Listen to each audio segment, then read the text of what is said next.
Sederet kisah haru mewarnai perjalanan komando pasukan khusus Kopassus, yang merupakan pasukan elit milik TNI Angkatan Darat. Salah satu cerita haru adalah keberanian Pratu Suparlan, prajurit Kopassus yang saat itu bernama Komando Pasukan Sandi Yuda atau Kopasanda, saat menghadapi milisi Fretilin seorang diri di Timor Timur atau Timor Leste pada tanggal 9 Januari tahun 1983. Aksi Pratu Suparlan bermula saat ia berpatroli bersama pasukan kecil di bawah pimpinan Letnan Poniman Dasuki di wilayah KV 34-34 Kompleks Liasidi. Secara mengejutkan, pasukan kecil Kopasanda tiba-tiba dihadang sekitar 300 anggota Fretilin bersenjata. Gerak kejut pasukan Fretilin membuat pasukan kecil Kopasanda terjebak di sisi jurang. Pasukan Fretilin yang berada di atas ketinggian mendesak Poniman dan kawan-kawan terpojok. Poniman kemudian mendapati ada celah bukit untuk menyelamatkan diri. Poniman lantas membantu anggotanya yang terluka melewati celah bukit yang sempit. Mereka merayap satu persatu. Tak berselang lama, Poniman baru menyadari rupanya Pratu Suparlan tak tampak dalam barisan kelompok yang baru saja menyelamatkan diri. Ternyata, di saat yang bersamaan, Suparlan tengah berjibaku dan mati-matian menahan serangan pasukan Fretilin. Hujan peluru menghantam tubuhnya, tak peduli dengan berondongan peluru musuh. Pratu Suparlan tetap memberikan perlawanan tanpa ampun hingga amunisinya benar-benar habis.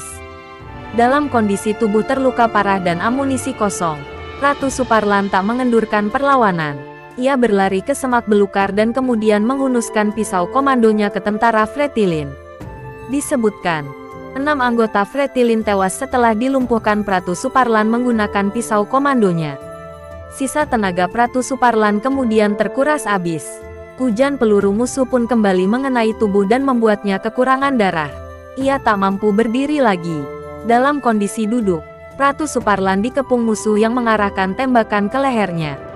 Kendati sudah terpojok dan tanpa kondisi yang memungkinkan, Pratu Suparlan ternyata tidak kehabisan akal. Sebelum akhirnya menghembuskan napas terakhirnya, Pratu Suparlan mengambil granat di saku celananya. Ia kemudian melompat ke kerumunan musuh. Ia berteriak, "Allahu Akbar!" Kelima anggota Kopasanda yang selamat melihat langsung detik-detik terakhir perlawanan Pratu Suparlan. Mereka kemudian meminta bantuan dari tim lain dan menyerbu musuh. Pratu Suparlan ditemukan gugur, sedangkan 83 anggota Fretilin tewas dan beberapa anggota pasukan musuh ditangkap hidup-hidup. Atas keberaniannya, Pratu Suparlan dinaikkan pangkatnya menjadi Kopda Anumerta dan tanda jasa bintang sakti. Berkat pengorbanannya, nama Pratu Suparlan turut diabadikan sebagai nama lapangan udara, yakni Lapangan Udara Suparlan Pusdiklat Pasus Batu Jajar, Bandung, Jawa Barat, yang diresmikan KSAD Jenderal TNI Edi Sudrajat pada tanggal 26 Mei tahun 1991. 7 personel Kopasanda lain yang gugur turut mendapatkan kenaikan pangkat. Setelah pertempuran sengit yang menewaskan Suparlan dan ke-7 personel lainnya, Komandan Fretilin mengirimkan surat kepada pasukan Kopasanda. Surat tersebut berisi tentang pernyataan salut mereka atas keberanian dan perlawanan yang dilakukan oleh pasukan kecil Kopasanda.